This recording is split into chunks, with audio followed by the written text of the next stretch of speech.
ನಮಸ್ಕಾರ ಸ್ನೇಹಿತರೆ. ಇದು ಕರ್ನಾಟಕ ರಾಜ್ಯ ರಾಜಕಾರಣದಲ್ಲಿ ಆಗಿರ್ತಕ್ಕಂಥ ದಿಢೀರ್ ಬೆಳವಣಿಗೆ. ಸುಮಾರು 15 ಜನ ಶಾಸಕರು ಈಗ ರೆಸಾರ್ಟ್ ನಲ್ಲಿ ಮೀಟಿಂಗ್ ಮಾಡ್ತಾ ಇದ್ದಾರೆ ಅನ್ನೋ ದೊಡ್ಡ ಸುದ್ದಿ. ಯಾಕಂದ್ರೆ ಆ ಪಕ್ಷದೊಳಗೆ ದೊಡ್ಡದೊಂದು ಸರ್ಜರಿ ಮಾಡೋದಕ್ಕೆ ಮುಹೂರ್ತ ಫಿಕ್ಸ್ ಮಾಡಿದ್ದಾರೆ. ಹಾಗಾಗಿ ಅದರ ಬೆನ್ನಲ್ಲೇ ಈಗ ರೆಸಾರ್ಟ್ ರಾಜಕಾರಣ ಶುರುವಾಗಿದೆ. ಹಂಗಾದ್ರೆ ಯಾರ ತಲೆ ದಂಡ ಮಾಡೋದಕ್ಕೆ ಕೌಂಟ್ ಡೌನ್ ಶುರುವಾಗಿದೆ. ಎಲ್ಲದರ ಬಗ್ಗೆ ಮಾಹಿತಿ ಕೊಡ್ತೀನಿ. ದಯಮಾಡಿ ನಮ್ಮ ಚಾನಲ್ ನ ಸಬ್ಸ್ಕ್ರೈಬ್ ಮಾಡಿ, ವಿಡಿಯೋನ ಲೈಕ್ ಮಾಡಿ, ಶೇರ್ ಮಾಡಿ. ಸ್ನೇಹಿತರೆ, ನಿಮ್ಗಾಗ್ಲೇ ಗೊತ್ತಿದೆ, ಆ ಕಡೆ ಕರ್ನಾಟಕ ರಾಜ್ಯ ಕಾಂಗ್ರೆಸ್ ನಲ್ಲಿ ಸಿಎಂ ಬದಲಾವಣೆಯ ಕೂಗು ತಾರಕಕ್ಕೇರಿದೆ. ಅಷ್ಟೇ ಅಲ್ಲದೆ ಕೆಪಿಸಿಸಿ ಅಧ್ಯಕ್ಷರ ಬದಲಾವಣೆ ಸಹ ಆಗಬೇಕು ಅಂತ ಒಂದು ಬಣ ಪಟ್ಟು ಹಿಡಿದು ಕೂತಿದೆ. ಈಗ ಕಾಂಗ್ರೆಸ್ ನ ಬೆನ್ನಲ್ಲೇ ಕರ್ನಾಟಕದ ಬಿಜೆಪಿನಲ್ಲೂ ಸಹ ಬಣ ರಾಜಕೀಯ ಶುರುವಾಗಿದೆ. ಮುಸುಕಿನ ಗುದ್ದಾಟ ಶುರುವಾಗಿದೆ. ಬೆಂಕಿ ಹತ್ತುಕೊಂಡಿದೆ. ಕಾಂಗ್ರೆಸ್ ನಲ್ಲಿ ಸಿಎಂ ಬದಲಾವಣೆ ಮತ್ತು ಕೆಪಿಸಿಸಿ ಅಧ್ಯಕ್ಷರ ಬದಲಾವಣೆಗೆ ಕೂಗಿದ್ದಿದ್ರೆ, ಈ ಕಡೆ ಬಿಜೆಪಿನಲ್ಲೂ ಸಹ ರಾಜ್ಯ ಅಧ್ಯಕ್ಷರ ಬದಲಾವಣೆಯ ಕೂಗು ಮತ್ತು ವಿರೋಧ ಪಕ್ಷದ ವಿಪಕ್ಷ ನಾಯಕನ ಬದಲಾವಣೆ ಕೂಗು ಸಹ ಕೇಳಿ ಬರ್ತಾ ಇದೆ, ಜೋರಾಗಿ ಕೇಳಿ ಬರ್ತಾ ಇದೆ. ಈಗ ಇದಕ್ಕೆ ಸಂಬಂಧಪಟ್ಟಂತೆ ರೆಸಾರ್ಟ್ ನಲ್ಲಿ 15 ಜನ ಶಾಸಕರು ದಿಢೀರ್ ಅಂತೇಳಿ ಸಭೆ ಮಾಡೋದಕ್ಕೆ ಸೇರಿದ್ದಾರೆ. ಬರ್ತ್ಡೇ ಸೆಲೆಬ್ರೇಷನ್ ಮಾಡೋ ನೆಪದಲ್ಲಿ ಸುಮಾರು 15ಕ್ಕೂ ಹೆಚ್ಚು ಬಿಜೆಪಿಯ ಶಾಸಕರು ಆರ್ ಅಶೋಕ್ ಅವರ ಜೊತೆಗೆ ಶಕ್ತಿ ಪ್ರದರ್ಶನಕ್ಕೆ ಇಳಿದಿದ್ದಾರೆ.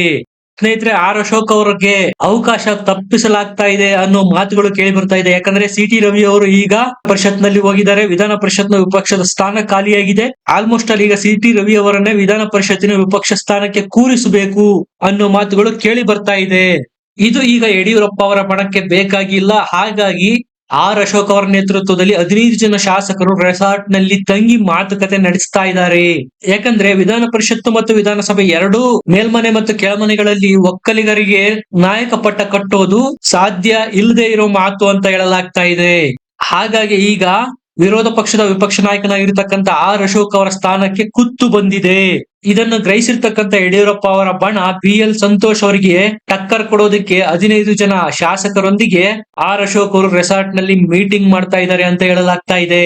ಸ್ನೇಹಿತರೆ, ಇದಕ್ಕೆ ಮತ್ತೊಂದು ಅಡಿಷನ್ ಅನ್ನುವಂತೆ ಬಸವರಾಜ ಪಟೇಲ್ ಯತ್ನಾಳ್ ಅವರು ಸಹ ನಾಯಕತ್ವ ಬದಲಾವಣೆಯ ಮಾತುಗಳನ್ನ ಆಡ್ತಾ ಇದ್ದಾರೆ. ಮತ್ತೆ ಸರ್ಕಾರವನ್ನು ಕಟ್ಟಿ ಹಾಕಬೇಕಾಗಿದೆ. ಎಷ್ಟೆಲ್ಲಾ ಹುಳುಕುಗಳಿವೆ, ಅವು ಯಾವುದನ್ನು ಮಾತಾಡ್ತಾ ಇಲ್ಲ. ವಿಧಾನಸಭೆಯಲ್ಲಿ ದೊಡ್ಡ ದೊಡ್ಡ ಹಗರಣಗಳನ್ನ ಮಾಡಿದ ಸರ್ಕಾರ, ಅದ್ಯಾವುದರ ಪ್ರಸ್ತಾಪನು ವಿಧಾನಸಭೆಯಲ್ಲಿ ಆಗ್ತಾ ಇಲ್ಲ. ಅಂದ್ರೆ ಸಮರ್ಥ ವಿರೋಧ ಪಕ್ಷದ ನಾಯಕ ಇಲ್ಲ ಅನ್ನೋದು ಯತ್ನಾಳ್ ಅವರ ಮಾತಿನ ಮರ್ಮ ಆಗಿದೆ. ಆ ಮೂಲಕ ಯತ್ನಾಳ್ ಅವರು ಸಿ.ಟಿ. ರವಿ ಅವರಿಗೆ ಬೆಂಬಲವನ್ನು ಬಹಿರಂಗವಾಗಿ ಸೂಚಿಸ್ತಾ ಇದ್ದಾರೆ. ಯತ್ನಾಳ್ ಅವರೇ ಈಗಾಗಲೇ ಬಹಿರಂಗವಾಗಿ ಹೇಳಿದ್ದಾರೆ, ರಾಷ್ಟ್ರೀಯ ಪ್ರಧಾನ ಕಾರ್ಯದರ್ಶಿ ಆಗಿ ಅನ್ನೋ ಆಫರ್ ನನಗೆ ಬಂದಿತ್ತು.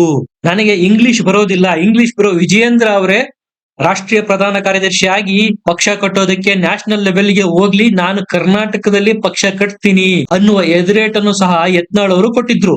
ಸ್ನೇಹಿತರೆ, ಆ ಕಡೆ ಸಿ.ಟಿ. ರವಿ ಅವರು ಆಕ್ಟಿವ್ ಆಗಿದ್ರೆ ಯತ್ನಾಳ್ ಅವರು ಸಹ ಅವರಿಗೆ ಬೆಂಬಲ ಕೊಡ್ತಾ ಇದ್ದಾರೆ. ಈ ಕಡೆ ಹುದ್ದೆ ಉಳಿಸಿಕೊಳ್ಳೋದಿಕ್ಕೆ ಆರ್ ಅಶೋಕ್ ಅವರು ಬಂಡಾಯ ಎದ್ದಿದ್ದಾರೆ. ಆ ಮೂಲಕ ಬಿಜೆಪಿಯ ಪಕ್ಷದೊಳಗೆ ಬಹುದೊಡ್ಡ ಬದಲಾವಣೆಗಳನ್ನು ನಾವು ಮುಂದಿನ ದಿನಗಳಲ್ಲಿ ನಿರೀಕ್ಷೆ ಮಾಡಬಹುದಾಗಿದೆ. ಇದರ ಬಗ್ಗೆ ನಿಮ್ಮ ಅನಿಸಿಕೆ, ಅಭಿಪ್ರಾಯಗಳನ್ನು ಕಮೆಂಟ್ ನಲ್ಲಿ ಬರೆದು ತಿಳಿಸಿ. ವಿಡಿಯೋನ ಲೈಕ್ ಮಾಡಿ, ಶೇರ್ ಮಾಡಿ, ನಮ್ಮ ಚಾನಲ್ ನ ಸಬ್ಸ್ಕ್ರೈಬ್ ಮಾಡಿ. ಮತ್ತೆ ಸಿಗೋಣ. ನಮಸ್ಕಾರ.